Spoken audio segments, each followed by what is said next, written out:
ویسے ہر دن پڑھیں سبحان اللہ، برکتیں ہی برکتیں ہیں، مگر جمعے کے دن اللہ اکبر۔ آپ جب درود کے فضائل احادیث کی کتابوں میں دیکھتے ہیں نا، تو باقاعدہ الگ چیپٹر باندھا محدثین نے، یعنی عام درود پاک کے فضائل لکھے، پھر ایک آپ کو درود پاک کی فضیلت کی کتاب میں الگ چیپٹر ملے گا کہ جمعے کے دن درود پڑھنے کے فضائل، یعنی اتنی حدیثیں ہیں اسپیشلی فرائیڈے کے لیے، جمعے کے دن کے لیے۔ بڑی مشہور حدیث میرے آقا علیہ الصلوۃ والسلام فرماتے ہیں، جس کا مضمون ہے کہ جو کوئی شخص جمعہ کے دن 200 بار درود پاک پڑھے، اس کے 200 برس کے گناہ معاف کر دیے جاتے ہیں۔ اب یہ کتنی پیاری حدیث ہے۔ ایک اسی طرح کی حدیث، یہ بیسیکلی کثرت سے بتانے کے لیے، انکریج کرنے کے لیے کہ درود اس دن زیادہ پڑھے جائیں، گناہوں کی معافی کا ایک ایسا سبحان اللہ سلسلہ ہے۔ ایک اور حدیث پاک ہے جس کا مضمون ہے جو جمعہ کے دن 80 بار درود پاک پڑھے، اس کے 80 برس کے گناہ معاف کر دیے جائیں گے۔ تو یہ دن تو سبحان اللہ گناہ گاروں کی بن آتی ہے، گناہ گاروں کو موقع دیا جاتا ہے کہ پورے ہفتے میں اگر کوئی کمزوری رہ بھی گئی ہے تو اب جمعہ آ گیا ہے، اب درود پڑھ لو، اب تلاوت کر لو، اب دعائیں کر لو، اب اللہ سے رجوع لے آؤ۔ یہ جمعے کا دن سبحان اللہ، مفتی احمد یار خان نعیمی رحمت اللہ تعالی علیہ فرماتے ہیں جمعہ کے دن کوئی نیکی کی جائے، اللہ کی بارگاہ میں جمعے کا شرف اور مقام اتنا اعلیٰ ہے کہ جمعہ کی ایک نیکی 70 گنا اس کا ثواب عطا کیا جاتا ہے، ملٹی پلائی بائی 70۔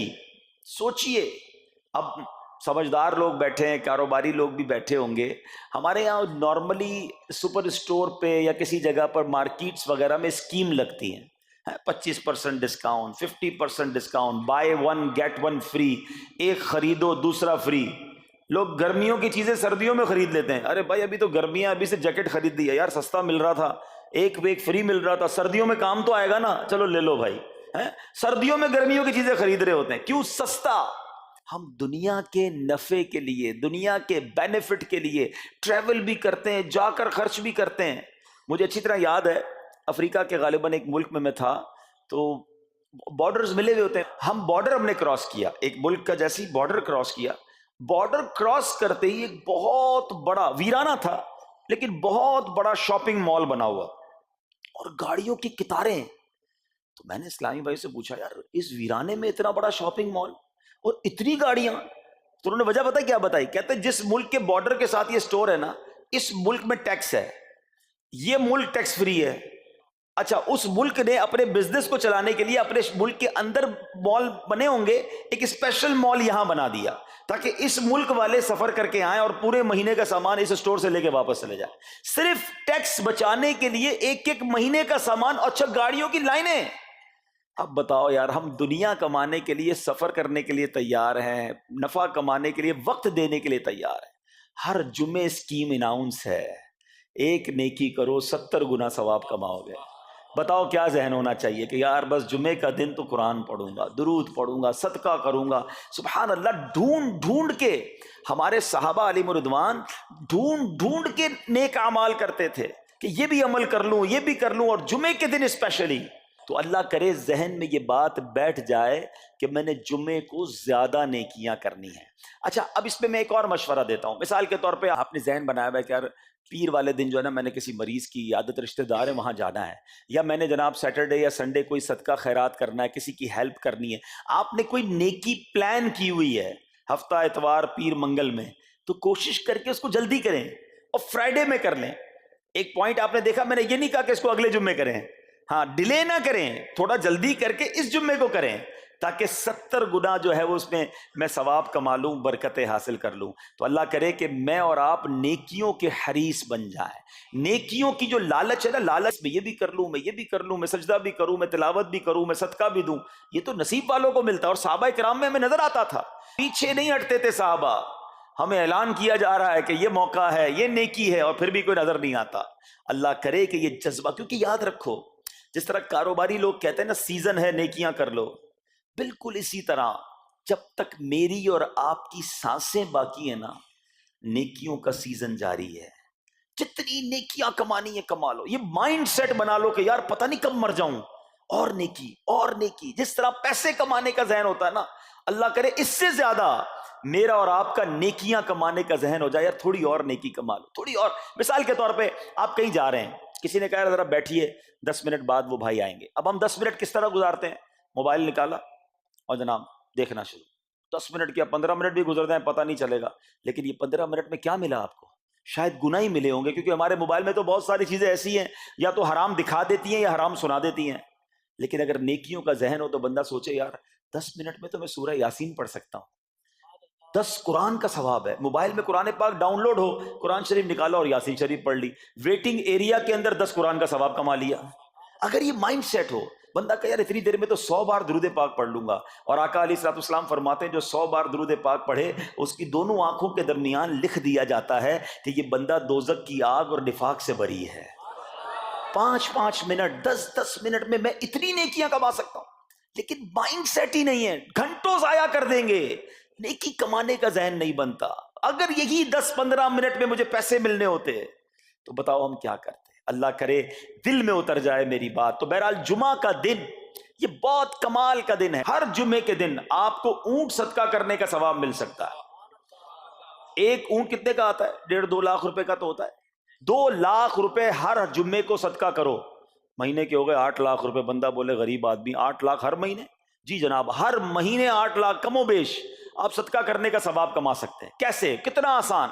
نبی پاک علیہ الصلوۃ والسلام فرماتے ہیں جس کا مضمون ہے جو جمعے کے دن سب سے پہلے آتا ہے اسے اونٹ صدقہ کرنے کا ثواب ملتا ہے، جو اس کے بعد آتا ہے اسے گائے صدقہ کرنے کا ثواب ملتا ہے. اللہ کی رحمت سے ہر جمعے فرشتے مسجد کے دروازے پر کھڑے ہوتے ہیں، ہم اللہ سے دعا کرتے ہیں اللہ تیری نوری مخلوق کے صدقے ہم پر رحم فرما، ہماری مغفرت فرما. مگر جب امام خطبے کے لیے کھڑا ہو جاتا ہے، آقا علیہ الصلوۃ والسلام فرماتے ہیں وہ رجسٹر بند کرتے ہیں اور وہ بھی آ کر امام کا خطبہ سننے کے لیے بیٹھ جاتے ہیں. تو جلدی آ کر کچھ منٹ پہلے آ کر، اچھا علم دین الگ ملتا ہے، ظاہر ہے یہاں ہر جمعے بیان ہوتا ہے، وہ بیان سننے کو آپ کو الگ ملے گا، نیکی کی دعوت الگ ملے گی، اور سبحان اللہ اونٹ صدقہ کرنے کا ثواب. تو مبارک ہو انہیں جو جلدی آتے ہیں.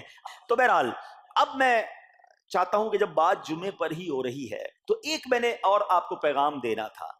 جمعے کو خطبہ دیا جاتا ہے، سالوں سے خطبہ سن رہے ہیں. مجھے اچھی طرح یاد ہے جب میری عمر شاید 17-18 سال تھی تو سن کر آدھا خطبہ تو مجھے اسی وقت یاد ہو گیا تھا. اب شاید پونا یاد ہو گیا ہوگا. آپ میں سے بھی کئیوں کو 60-70-80% خطبہ یاد ہوگا کیونکہ ہر جمعے سنتے ہیں. مگر کس کو یہ تجسس ہوا کہ یہ ہر جمعے امام صاحب پڑھتے ہیں، اس میں پیغام کیا ہے، اس کا ترجمہ کیا ہے، اس میں ہمیں کیا جاتا ہے؟ بس سر جھکاتے ہیں، ہاتھ باندھتے سنتے رہتے ہیں، کچھ سو بھی جاتے ہوں گے. ارے اللہ کے بندو سوچو تو صحیح کہ ہر جمعے کو سنتا ہوں، آدھا پونا یاد بھی ہو گیا، پیغام کیا ہے؟ 2 باتیں، ایک حدیث پاک اور ایک خوبصورت پیغام. ہر جمعے کو آپ سنتے ہیں، ٹھیک ہے. حدیث ذرا سنیے گا. اللہ کے حبیب علیہ الصلوۃ والسلام فرماتے ہیں البر لا یبلا والذنب لا ینسا والدیان لا یموت. سنے ہوئے نا یہ الفاظ؟ ایسا لگ رہا ہے کہ یار یہ الفاظ تو کانوں میں ہر جمعے ہی آتے ہیں، ٹھیک ہے. آگے فرمایا اعمل ما شئت کما تدین تدان.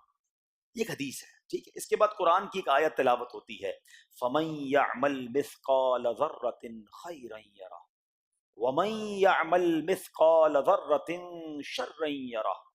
یہ کانوں نے کئی بار، کہوں کہ سینکڑوں بار سنے ہیں، مگر اس میں پیغام کیسا ہے؟ دل ہلا دینے والا پیغام، بڑا سمجھانے والی بات ہے اس حدیث میں. البر لا یبلا. میرے آقا فرماتے ہیں نیکی پرانی نہیں ہوتی، کرتے جایا کرو. یہ نیکی تمہارے اکاؤنٹ میں جمع ہو رہی ہے.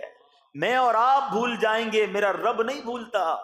اس کے خزانے بڑے ہیں. جہاں نیکی پرانی نہیں ہوتی نا، اگلا جملہ سنو وَالذَّنبُ لَا يُنسَى. گناہ بھلایا نہیں جاتا. میں اور آپ بھول گئے. افسوس یہ ہے، عجیب کہانی ہے. یہ تو ایک عجب الگ ٹاپک ہے کہ آج جس سے ملاقات کرو اس کو 15 سال 20 سال 25 سال پرانی نیکیاں یاد ہیں. لوگ ملتے ہیں کہتے ہیں 1990 میں حج کیا تھا، 95 میں عمرہ کیا، 2002 میں فلاں مسجد بنائی. آپ کی دعوت اسلامی کے قافلے میں بھی 2005 میں گیا تھا. ساری نیکیاں 15 20 سال پرانی یاد ہیں. گناہ کل جھوٹ بولا تھا یاد ہے؟ کل رات کو بد نگاہی ہو گئی تھی وہ یاد ہے؟ پرسوں غیبت کی تھی وہ یاد ہے؟ سالوں تو چھوڑو، ہم گھنٹے پہلے کا گناہ بھول جاتے ہیں. مگر حدیث ڈرا رہی ہے، سمجھا رہی ہے کہ دیکھو وَالذَّنبُ لَا يُنسَى.